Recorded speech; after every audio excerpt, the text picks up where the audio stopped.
At magandang umaga po sa ating at mga minamahal na kapatid. Purihin muli ang ating pong Panginoon sa oras na ito, sapagkat lagi na po tayong iniingatan at ginagabayan sa lahat ng ating pong mga gawain sa pang-araw-araw nating pamumuhay. Lagi po nating ipagpasalamat sa Kanya sa lahat ng mga bagay na nangyayari po sa ating pong buhay, no? Kasi yung mga bagay na nangyayari po sa ating pong mga buhay, yan po ay nagkakalakip na gumagawa sa atin sa ikabubuti po natin, no?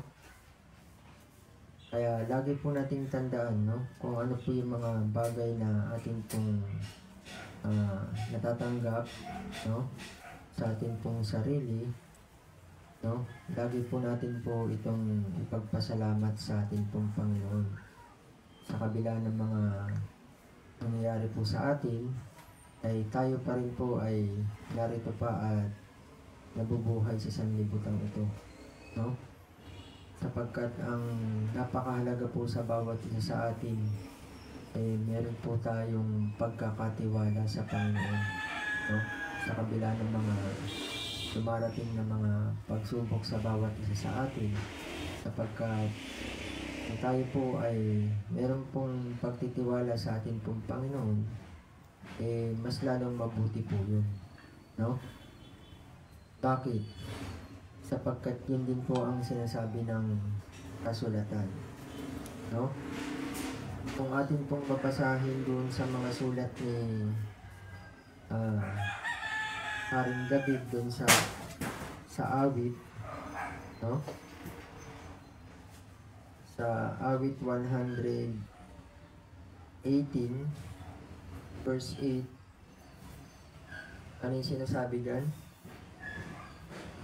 Lalong mabuti ang manganlong sa Panginoon kaysa maglagak ng tiwala sa tao.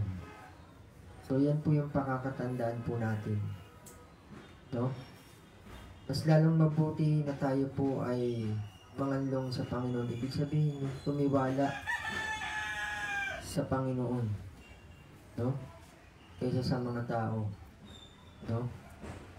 Kasi kung tayo nga, minsan binibigay natin ng buong tiwala yung ating pong mga ipinagkakatiwala dun sa isang tao, di ba?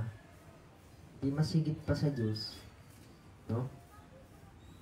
Kung tayo ay tumitiwala sa Diyos na kahit anong mga bagay na natatanggap po natin sa ating pong mga sarili, ano-ano ba yung mga bagay na natatanggap po natin sa ating pong mga sarili? Di ba, mga pagpapala. Minsan, pagsubok, no? Kasi sa buhay po natin, no, hindi lamang puro biyaya, hindi lamang puro pagpapala, no, ang mararanasan po natin, kundi meron din talagang mga pagsubok na dumarating po sa ating pong buhay. Lalong-lalo na po yung mga talagang sumasampalataya sa ating pong Panginoong Kristo. Kasi nung una pa lang, kaya nga po ng mga una po natin mga napag-aralan, inihayag na rin po ng ating pong Panginoong Kristo yan. Nung din, yung meron tayong kapighatian sa sanlibutan ito, no? Kung babasahin po natin yan dun sa mga sulat ni Apostol Juan sa Juan 16, versikulo 33, no? Ano po yung sinasabi dyan? Tingnan nga po natin. Tuloy niyo po ulit yung mga Bible po ninyo, no? Para masundan po ulit natin yung mga bagay na pinabasa po natin na siyang salita ng Diyos, no? 16, versikulo 33, ang mga bagay na ito ay sinasalita ko sa inyo upang kayo'y magkaroon sa akin ng kapayapaan. Sa sanlibutan ay mayroon kayong kapighatian. No? Ano pala yung meron tayo dito sa sanlibutan? Yan, kapighatian. No? Sinasalita ng ating pong Panginoong Kristo ang mga bagay nito para magkaroon tayo ng kapayapaan sa Kanya. Pag sinabing kapayapaan, hindi tayo magugulumihanan pagka meron tayong mga nararanasang kapighatian. No? Ibig sabihin, payapa pa rin tayo. Kasi, nung una pa lang, no, sinalita na ng ating pong Panginoong Kristo yan dun sa mga naging alagad niya. No?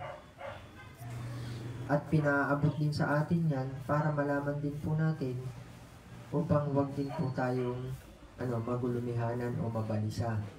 Kundi magkaroon tayo ng kapayapaan sa ating pong Panginoong Kristo. Kaya nga sabi ni Kristo, laksan ninyo ang inyong loob. No? Aking dinaig ang sanlibutan. No? Lakasan po natin yung loob natin kahit yung mga bagay na dumarating sa atin minsan hindi natin inaasahan. No? Parte po yan ng kapighatian na sinasabi ni Kristo dito sa sanlibutan. Na meron tayong kapighatian dito sa sanlibutan. No? Iba-iba po yan, pero ang pinauuwian lang po niyan, yung mga pagsubok na nararanasan po natin, no? Kapighatian po yan ang sinasabi ni Kristo. Ano-ano ba yun? Yung mga kahirapan na yan, yung mga karamdaman, yung mga problema sa buhay, no? Yung mga kahinaan ng pangangatawan, no? Kasama po yan yung mga hirap, mga pag-uusig, no? Kasama po yan doon sa kapighatian na sinasabi ni Kristo na narito sa sanlibutan. Pero meron pong mga bagay na dapat tayong gawin, no? Para yung mga kapighatian na yan, mataig po natin.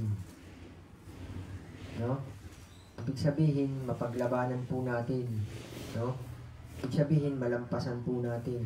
Ano-ano ba yung mga sinasabi sa salita ng Diyos na dapat natin gawin? Unang-una, no? Huwag tayong mga balisa. No? Saan? Sa anumang bagay. Ha? Yan yung salita rin ng ating pong Panginoon sa pamagitan ng mga aral, no? Na inihahayag ni Apostol Pablo. Basahin po natin dun sa may Pilipos 4. Ano po yung sinabi dyan? Pilipos, Kapitulo 4, versikulo 6. Huwag kayong mga balisa sa anumang bagay, kundi sa lahat ng mga bagay sa pamagitan ng panalangin at daing na may pagpapasalamat ay ipakilala ninyo ang inyong mga kahilingan sa Diyos. No? Yan yung dapat po nating gawin. No? Para lumakas yung loob natin. No? Para mapagtagumpayan po natin yung sinasabi na, gaya ng sinasabi ni Kristo, na aking dinaig ang sanlibutan. No? Merong mga bagay o pamamaraan ang Diyos para madaig po natin yung sanlibutan. No?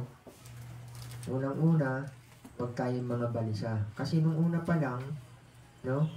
Kaya sinalita na ng ating pong Panginoong Kristo yan para magkaroon tayo ng kapayapaan sa Kanya. Ibig sabihin, hindi tayo mababagabag pagka meron tayong mga bagay na nararanasan na mga kapighatian na dumarating po sa buhay po natin. No? Likas na po sa atin yan, lalong-lalo na po pagka tayo po ay may pananampalataya sa ating pong Panginoong Kristo. Kaya nga kahit mamatay tayo diba? Hindi natin pwedeng ikabalisa yun pagka na kay Kristo tayo. Kasi sabi nga dun sa may Pilipos 1:21, ang mabuhay ay si Kristo, ang mamatay ay pakinabang. Pagtiwalaan po natin yun. Kasi salita ng Diyos yun no?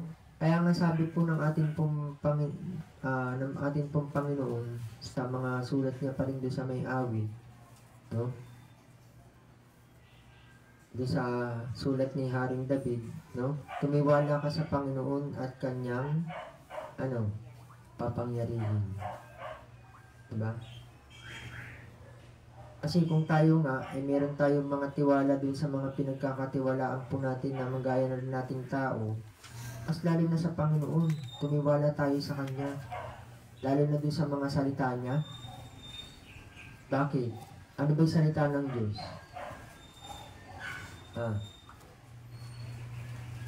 Ano ba ang sinasabi tungkol sa salita ng Diyos? Mabisa. Yan, mabisa. Matalas. No? Buhay at mabisa. No? Ay pagtiwalaan po natin ang ating pong Panginoon. No? Kasi kung meron tayong mga bagay na gusto po natin mangyari sa ating pong mga sarili, no? Ipagkatiwala po natin sa Diyos yan. Kasi siya na rin ang nagsabi, no? Tumiwala ka sa Panginoon at Kanyang papangyarihin. No? Ihabilin po natin sa Kanya yung mga bagay na gaya ng yung mga lakad natin. No? Diba? May karamdaman tayo. No? Sa lahat ng mga bagay na ikinikilos natin o nilalakad natin, no? Diba? Gigising tayo, manalangin tayo, diba? Ihahabilin kaagad natin yung lakad natin sa Kanya. No? Sa kabila ng mga may karamdaman tayo, Panginoon, sana pagbangon kong ito, no? Nabigyan mo pa ako ng lakas. Diba? Pagka matutulog ulit, Panginoon, sana sa pagtulog kong ito, no? Ingatan niyo po ako at sa kinabukasan, muli niyo po nawa akong gising. Kasi yan yung salita ng Diyos eh, di ba? Sabi niya nga po dun sa may awit 37, versikulo 5, ihabilin mo ang iyong lakad sa Panginoon, tumiwala ka rin naman sa Kanya at Kanyang papangyarihin. O, di ba? Kung meron tayong mga bagay na gusto natin sa atin pong mga sarili, itiwala natin sa Panginoon yan. No? Itanim natin sa atin pong mga puso't isipan na ibibigay ng Diyos yan. Basta sa ikabubuti yung mga bagay na hinihingi po natin sa Kanya. Pero kung sa magiging dahilan ito sa ikasasama natin, ang Diyos naman talagang hindi nagbibigay yan. No? Kasi alam niya yung ikabubuti ng tao eh. No? At ikasasama niya eh. No? Pero yung lahat ng mga bagay, sabi nga po dun sa may mga sulat ni Apostol Pablo, no?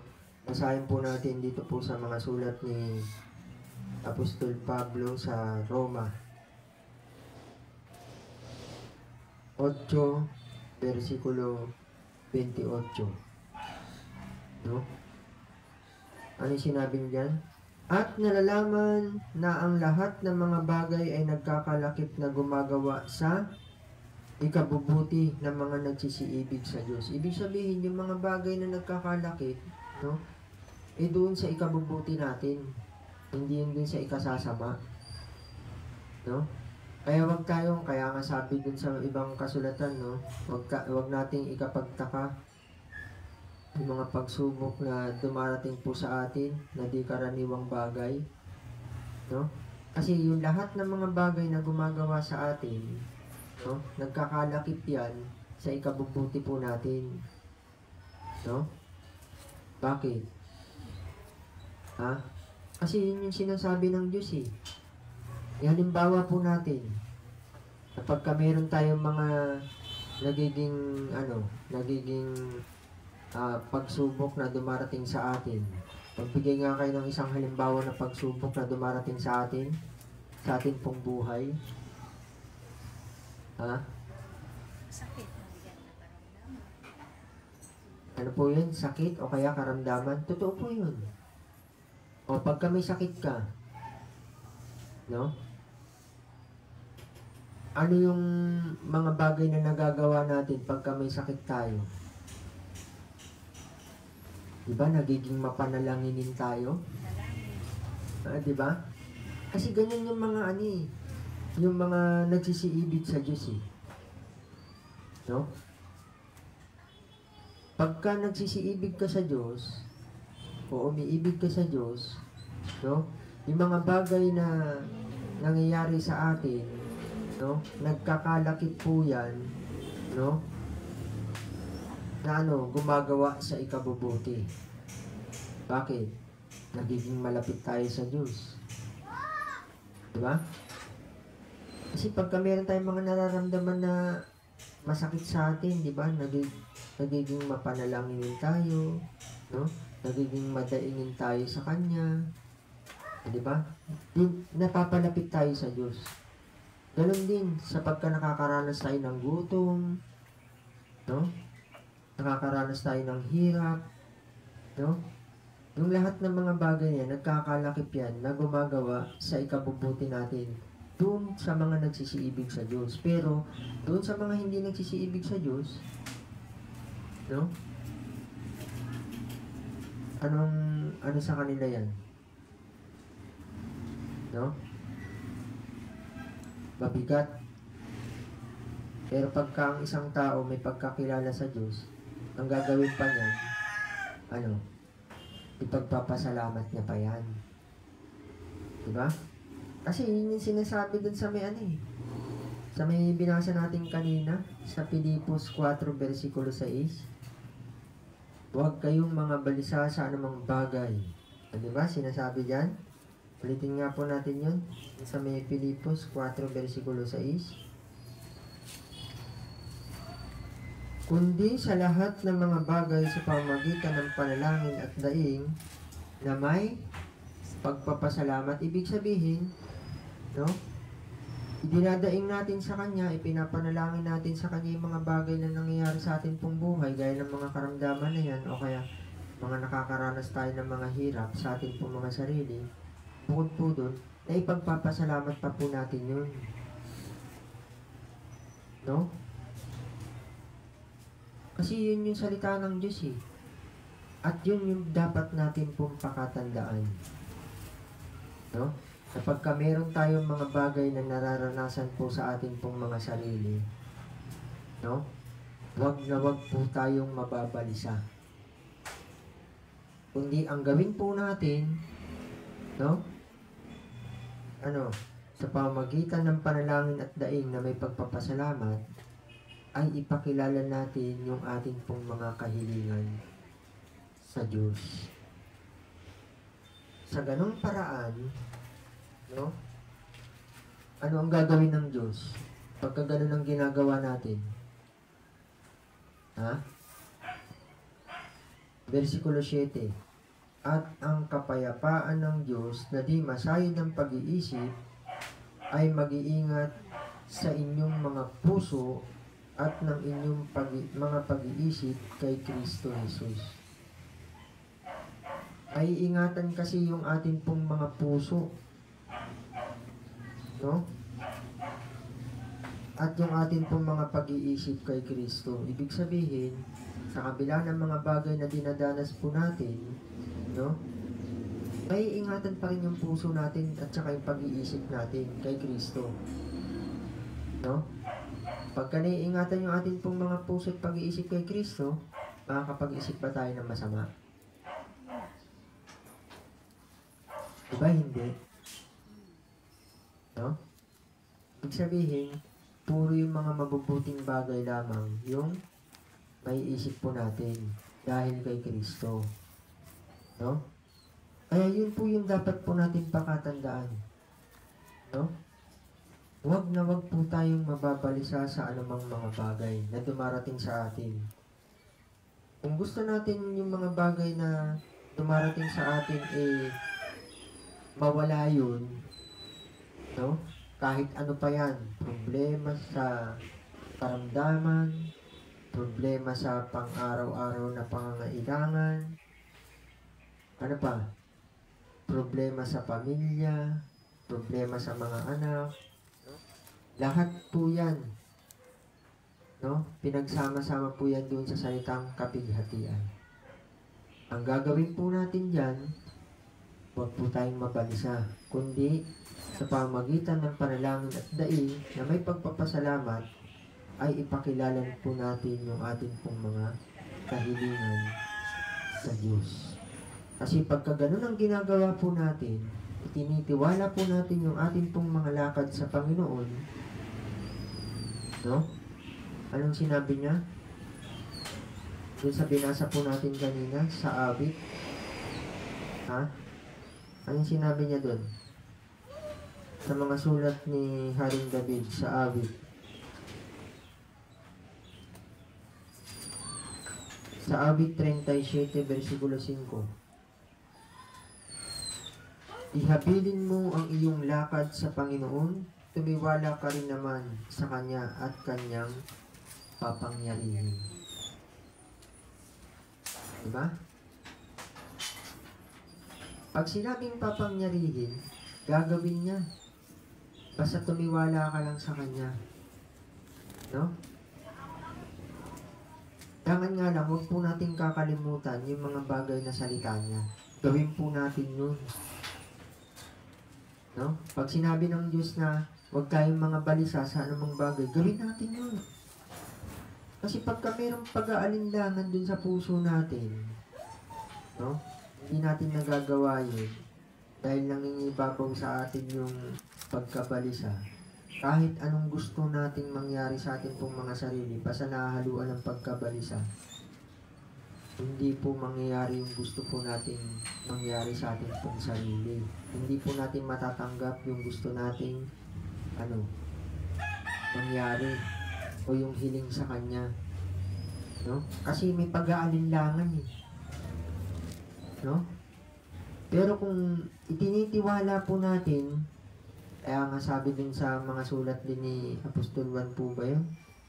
Yung sinasabi ni Kristo, ng buong puso, ng buong kaluluwa, at ng buong pag-iisip. Kailangan mangyari sa atin yun. No? Pagka tumitiwala tayo sa Panginoon, no? Buong kaluluwa. No? Buong puso. At buong pag-iisip. Ibig sabihin, lahat. Kaya nga sabi din sa mga sulat ni Apostol Pedro, no? Ilagak ninyo ang inyong kabalisahan. No? Basahin po natin yon. Sa 1 Pedro,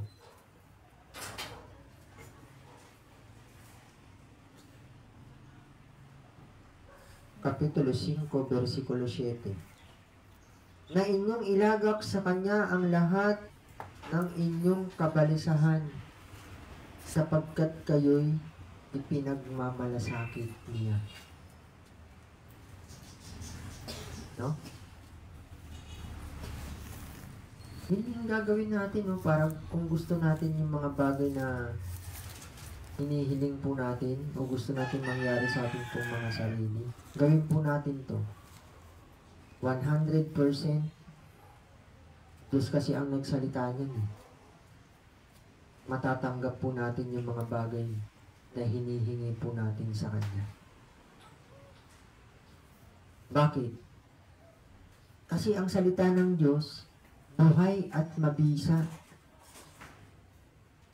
Pag sinabing buhay at mabisa, talagang gagana at gagana yan. Basta sundin lang po natin. Parang gamot lang yan, di ba? No? Pag nasunod mo yung tamang dosage, gagaling ka. Ganon din sa salita ng Diyos. Pag nasunod mo yung tamang salita ng Diyos, sinunod mo yun, walang kulang. Gagaling ka rin ba? Siyempre, gagaling ka rin. Kasi Diyos din ang nagsabi eh. Buhay at mabisa nga eh. Diba? Basahin nga po natin yun, yung tungkol sa salita ng Diyos sa Hebreo.